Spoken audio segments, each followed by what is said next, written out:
Assalamualaikum warahmatullahi wabarakatuh.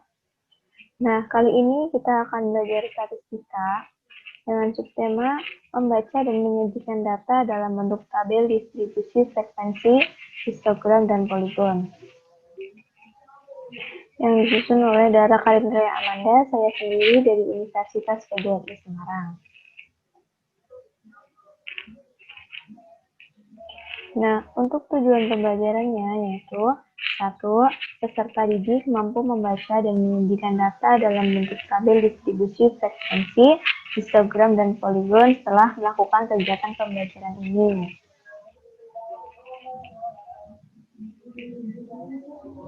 Manfaat pembelajarannya: 1. Memberikan gambaran yang sistematis tentang peristiwa-peristiwa yang merupakan hasil penelitian atau observasi.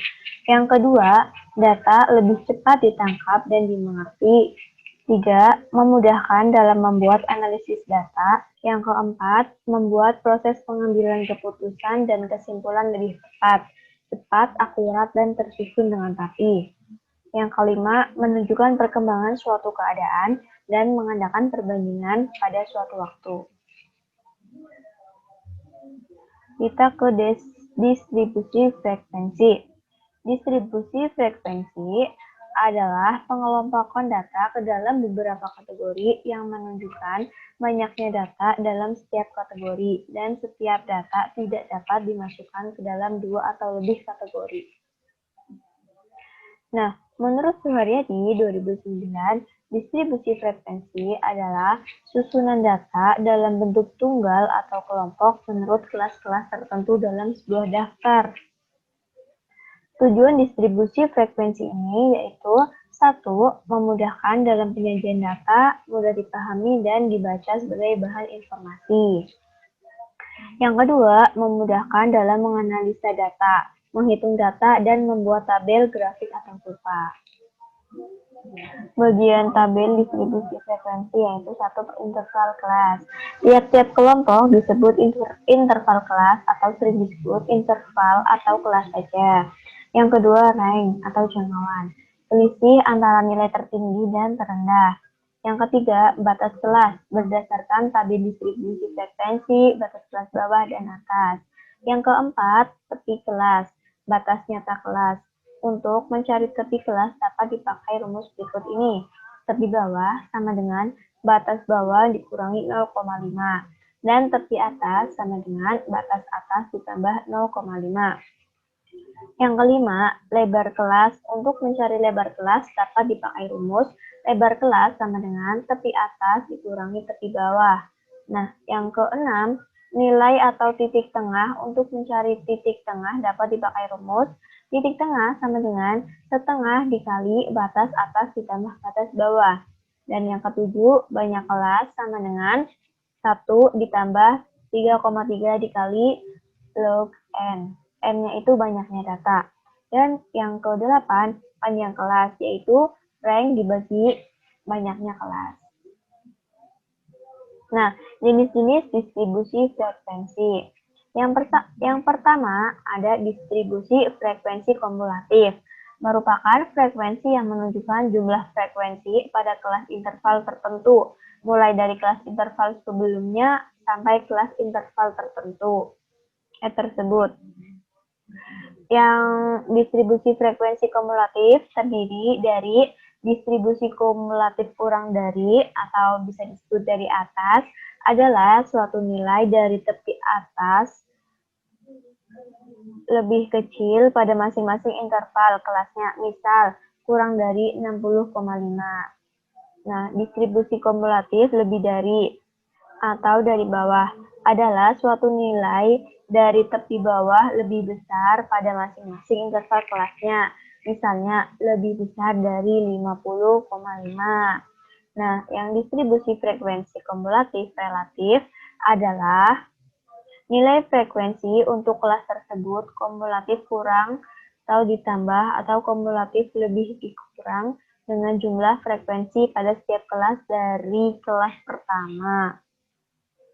Yang kedua, distribusi frekuensi relatif adalah perbandingan daripada frekuensi masing-masing kelas dan jumlah frekuensi seluruhnya dan dinyatakan dalam persen. Nah, langkah-langkah menyusun daftar distribusi frekuensi yaitu ada jangkauan data atau rank ya. Bisa pakai J.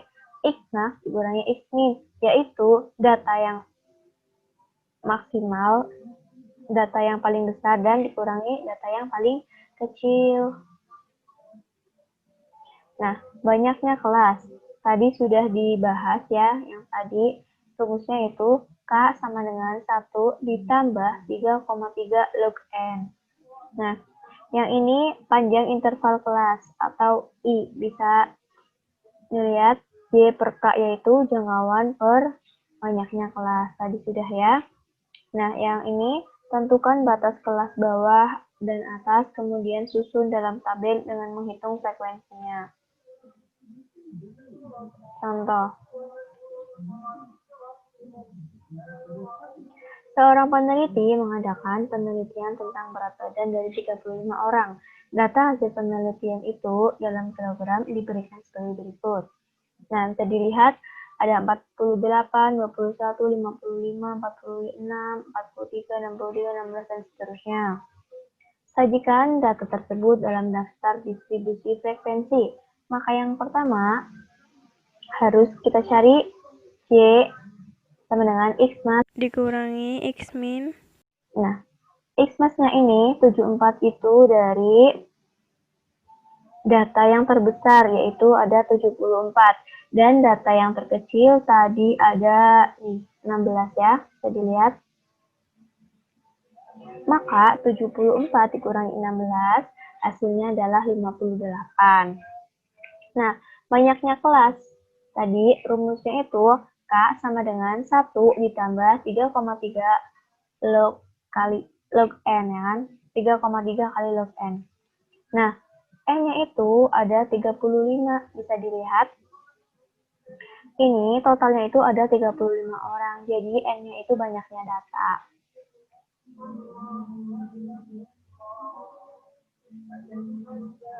Maka hasilnya 1 ditambah 5,095 sama dengan 6,095. Bisa juga kita dibulatkan menjadi 6. Nah, interval. Interval yaitu tadi sama dengan jangkauan dibagi banyaknya kelas. Rank atau ini ya, rank dibagi banyaknya kelas. Maka 58 dibagi 6 hasilnya 9,67 dibulatkan bisa 10. Nah, maka daftar distribusi frekuensinya yaitu berat badan tadi udah gitu 15 sampai 24, 25 sampai 34, dan seterusnya sampai 65 sampai 74. Yaitu terusnya ini 3 ya. Terus itu yang belaret-belaret kayak gini. Terus yang ini 5, 9, 8, 8, 2, dan totalnya 35. Nah, kenapa 15 sampai ini yang disebutkan, ini yang disebut interval ya, kelas 15 sampai 24. Kenapa 15 sampai 24? Kan karena tadi sudah diketahui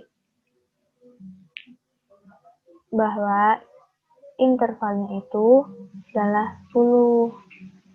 Jadi 15, 16, 17, 18, 19, 20, 21, 22, 23, 24 ya. Jadi 10. Dan seterusnya. Nah, kita ke histogram. Bisa dilihat histogram ini bentuknya seperti ini. Ini tuh ada ini apa? Kayak diagram batang. Di sini ada keterangan 50 sampai 60 itu ini nilai ujian dan ini frekuensinya yaitu 1, 2, 3, 4 sampai 7 ya kan. Ini ada frekuensinya ini yang mendapat Nilai ujian 51 sampai 60 ini disebut interval atau kelas yang di bawah. Dan ini yang frekuensinya 51 sampai 60 itu ada 6, 61 sampai 70 ada 6, yang 71 sampai 80 ada 2, yang 81 sampai 92 ada 6 ya.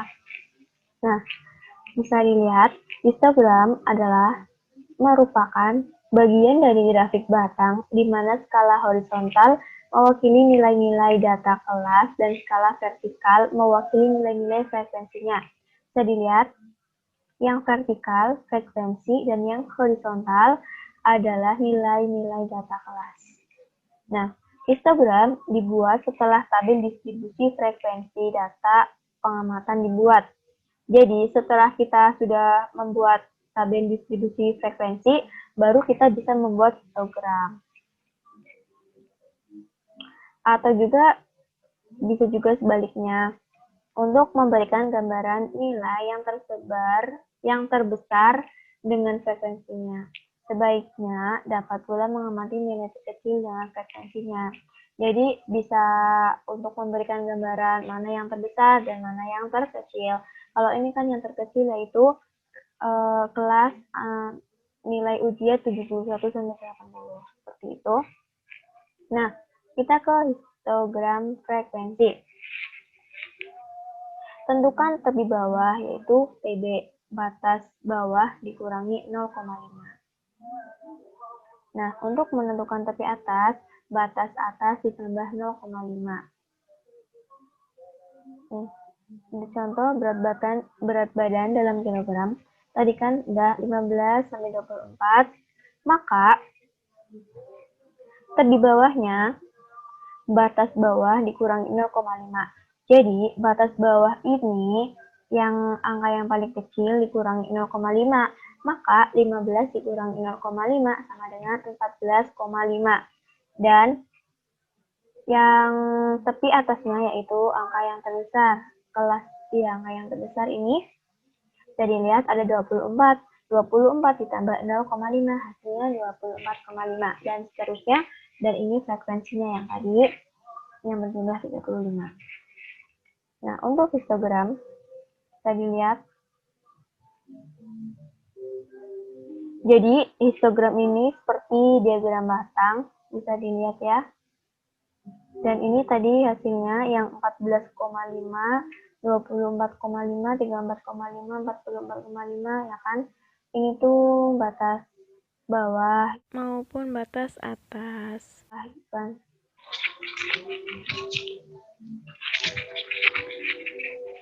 Nah, yang poligon bisa dilihat, bisa juga diagramnya itu seperti ini, hanya jelaret garis kurva ya, seperti kurva, tetapi ini tuh ada titiknya untuk menggambarkan suatu nilai, yaitu seperti di kelas 51 sampai 60 itu dia frekuensinya itu 6 ya, dititikin yang sejajar dengan 6, ini juga dan ini juga ini dan nah, poligon frekuensi menggunakan segmen garis yang terhubung ke titik yang terletak tepat di atas nilai-nilai titik tengah kelas. Ketinggian dari titik-titik sesuai dengan frekuensi kelas, dan segmen garis diperluas ke kanan dan ke kiri, sehingga grafik dimulai dan berakhir pada sumbu horizontal. Horizontal itu yang ini ya, seperti ini, yang ke sini. Kalau yang ke sini namanya vertikal. Jadi dimulai dari sini dan diakhiri di sini kan membentuk horizontal. Nah, untuk menentukan poligon, tentukan nilai tengah XY sama dengan setengah dikali batas bawah ditambah batas atas. Nah, yang ini terus tambahkan nilai tengah satu kelas sebelum dan satu kelas sesudah. Nih. Tadi ya sudah berat badan, ini kan tadi batas bawah yang 15, batas bawahnya dikurangi 0,5 dan ini ditambah bisa ini. Nah, XI yaitu rumusnya, I-nya itu data ke itu ya, misal ini kan data kelas pertama, kedua, ketiga, keempat, kelima, keenam ya. Kita pakai yang ke-1, jadi baris yang ke-1. Maka setengah dikali batas bawah 14,5 ditambah 24,5 hasilnya berapa? Ya kan, hasilnya berapa? Maka ini 19,5 dan ini X2, X3, X4. Nah, bisa dilihat poligon tadi hanya kurva yang garis gitu boleh, dan misal kayak ini kan tadi histogram, tetapi juga bisa. Nah, poligon ini kan bentuknya seperti histogram, tetapi nanti ini ada yang garis-garis seperti itu, bisa juga dinamakan poligon. Jadi poligon itu bisa yang cuma kurva saja, yang garis itu saja, tetapi ada titik-titiknya, dan juga bisa pakai yang histogram tetapi ada garis gitu ya. Nah, ini bisa dilihat 14,5, 24,5, 34,5 itu kan tadi dari ini ya, 14,5 kursornya 14,5, 24,5 ya kan, 34,5, 4,45 gitu ya.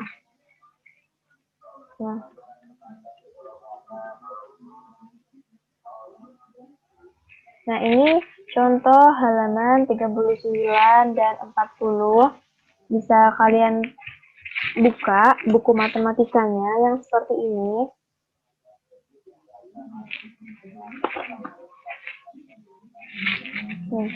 Yang pertama, perhatikan tabel data 30 nilai ulangan matematika siswa kelas 12 di berikut.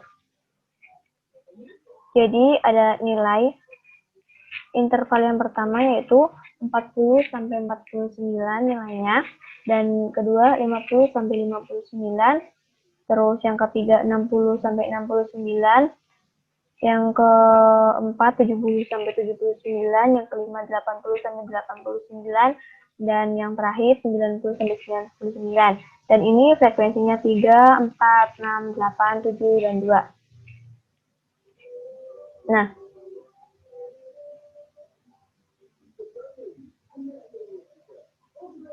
pertanyaannya, berapa siswa yang mendapat nilai lebih dari 69? Yang ke B, siswa yang mendapat nilai kurang dari 60 harus mengikuti remedi. Berapa persen siswa yang mengikuti remedi? Jawabannya adalah kenapa 8, 7, dan 20? Jadi, siswa yang mendapat nilai lebih dari 69 bisa dilihat ya, kelas yang 60 sampai 69. Berarti jika lebih kan bisa 70 sampai seterusnya. Maka kita hitung mulai dari interval yang ke 70 sampai 79 sampai 90 sampai 99. Jadi ada 8, 7, dan 2. Ini kita jumlahkan semuanya, 8 tambah 7 ditambah 2. Hasilnya 17.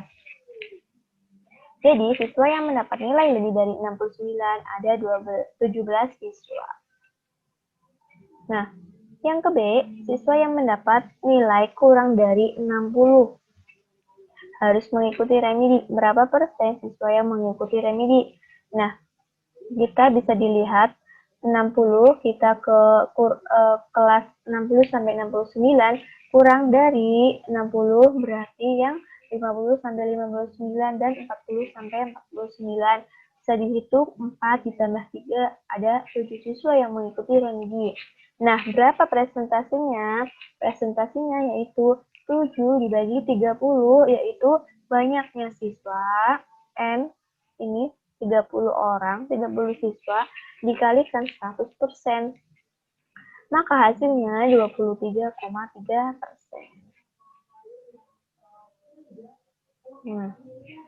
Yang kedua, perhatikan histogram berikut. Berat badan anggota Karang Taruna Muda Berkarya. Nah, yang batas bawahnya 35,5 sampai 40,5 yaitu 2, dan 40,5 sampai 45,5 yaitu 8, dan 45,5 sampai 50,5 yaitu 9, 50,5 sampai 55,5 yaitu 6, dan seterusnya sampai nilai akhir 70,5. Dilihat ya, itu ada tepi bawah sama tepi atas juga. Untuk mencarinya, frekuensinya mulai dari 0 sampai 10, dan yang ini yang kelasnya interval batas atas dan batas bawahnya itu mulai dari 3,5 sampai 70,5. Nah, data berat badan anggota Karang Taruna Muda berkarya disajikan dalam bentuk histogram yang tadi ya. Nah, yang ke A, sajikan data tersebut dalam bentuk tabel distribusi frekuensi.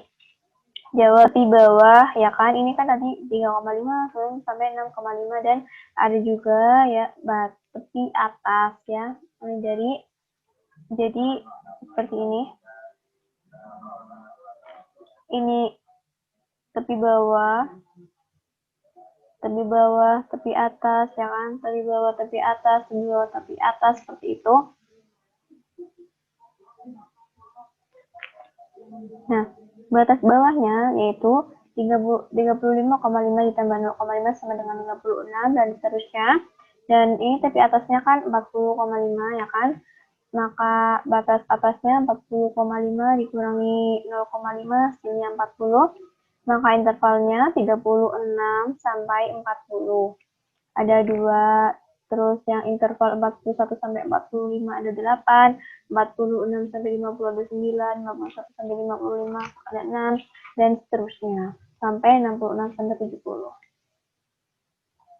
Maka data dalam bentuk distribusi frekuensi adalah sebagai berikut. Nah, berat badan ini intervalnya 36 sampai 40 sampai 66 sampai 70. Nah, frekuensinya ada 2, 8, 9, 6, 3, 2, 5.